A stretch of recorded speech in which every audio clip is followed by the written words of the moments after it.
مين فينا ما سمعش الجملة دي وهو صغير؟ الفطار أهم وجبة في اليوم. هل ده حقيقي ولا كان بيضحك علينا ولا إيه؟ زمان أهالينا كانوا مقتنعين إن الفطار هو سر النشاط والتركيز، ولو نزلت من غيره يومك كله هيبوظ. بس العلم الحديث بقى بيقول إيه؟ بيقولك إن مفيش وجبة اسمها الأهم لكل الناس، لأن الموضوع بيعتمد عليك أنت وجسمك وأسلوب حياتك.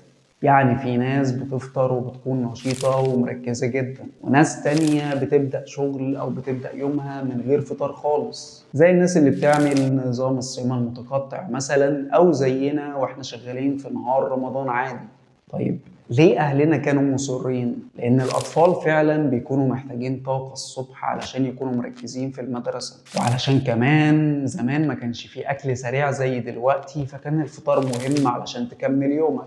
الخلاصة إن الفطار مش أهم وجبة لكل الناس، بس هو مهم ليك لو جسمك محتاجه. قول لي أنت بقى، من فريق الناس اللي بتفطر ولا بتبدأ يومك من غيره؟